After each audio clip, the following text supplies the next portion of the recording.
Je vais vous montrer comment faire la demande de numéro NEPH sur le site de l'ANTS. Attention toutefois, si vous avez déjà été inscrit en auto-école, il se peut que celle-ci ait déjà fait une demande pour vous.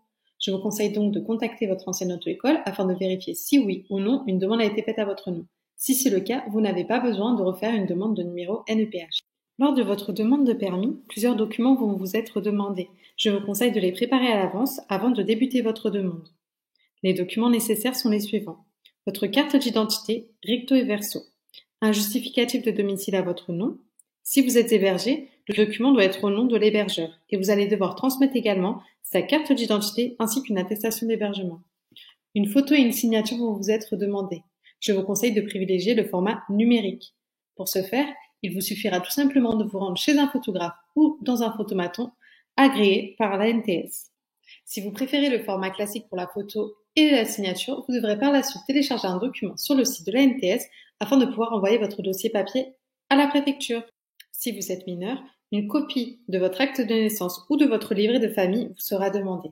Rendez-vous sur le site ants.gouv.fr pour débuter votre demande de permis. Une fois sur le site de l'ANTS, connectez-vous à votre compte personnel.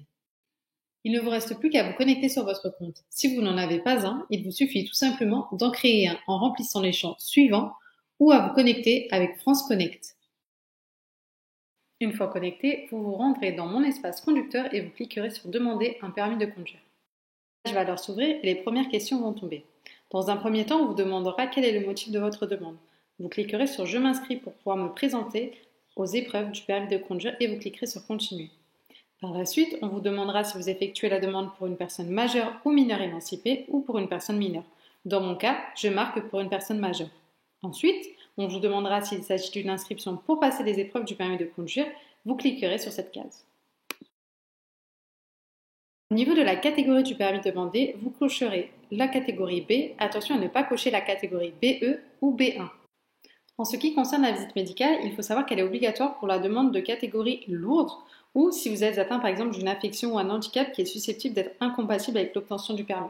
Ce n'est pas mon cas personnellement, donc je coche la case non. On vous demande également si vous avez effectué votre service national universel. Donc si c'est le cas, vous cocherez oui et un certificat vous sera demandé. Moi pour ma part, ce n'est pas mon cas, donc je coche non. À la question, une qualification professionnelle de conducteur routier est-elle nécessaire pour obtenir mon permis de conduire? Je coche non puisque ce n'est pas le cas pour le permis B. Ensuite, je coche qu'il s'agit d'un premier permis de conduire. Au niveau de la formation, vous avez le choix entre la formation traditionnelle, d'apprentissage anticipé ou de formation de conduite supervisée. Pour ma part, je choisis la formation traditionnelle puisque c'est celle que j'ai choisi de suivre. Donc je vais déclarer comprendre et lire couramment le français. Je vais déclarer également ne pas avoir besoin d'un véhicule aménagé, à savoir qu'un véhicule aménagé est un véhicule conçu spécialement pour des personnes qui ont un certain handicap. Ensuite, je vais déclarer ne pas être en instance d'examen dans un même ou un autre département. Je vais également déclarer, pour finir, ne pas être en instance d'examen pour le même ou une autre catégorie d'examen. On me demande désormais si je suis porteur d'un dispositif de correction de vision comme des lunettes ou des lentilles de contact, donc pour ma part je marque non.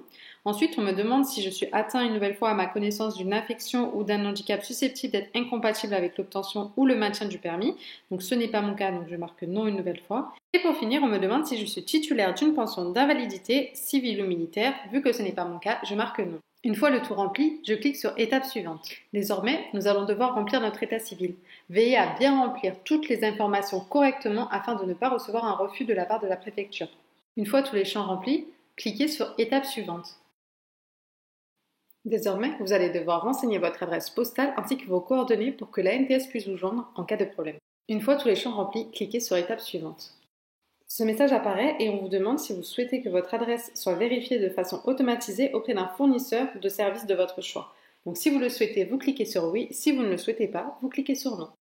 Désormais, nous allons devoir envoyer votre photo et signature. Personnellement, je vous conseille de choisir l'option numérique, comme dit précédemment. Bien évidemment, vous pouvez également choisir le format classique, mais vous devrez bien télécharger le formulaire que vous trouverez sur le site de l'ANTS et envoyer votre dossier papier avec votre photo collée et votre signature. Si vous ne disposez pas encore de photos et que vous souhaitez localiser un endroit ou faire votre photo numérique, il vous suffit tout simplement de cliquer sur le troisième champ. Pour ma part, je choisis la première option, je rentre donc mon code photo signature numérique et je clique sur étape suivante.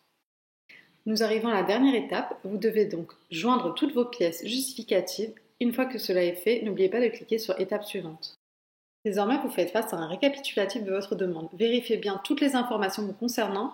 N'oubliez pas de voir si votre photo numérique est bien sortie et si votre signature l'est également. Une fois que vous vous êtes relu, n'oubliez pas de sous-signer être le ou la déclarante et attester sur l'honneur que les renseignements que vous venez de remplir sont exacts et que vous faites ni l'objet d'une suspension de permis de conduire, ni l'objet d'une interdiction judiciaire. Une fois que cela est fait, cliquez sur Valider. Et voilà, votre demande a été envoyée à la NTS. N'oubliez pas de télécharger votre justificatif qui prouve bien que votre demande a été faite.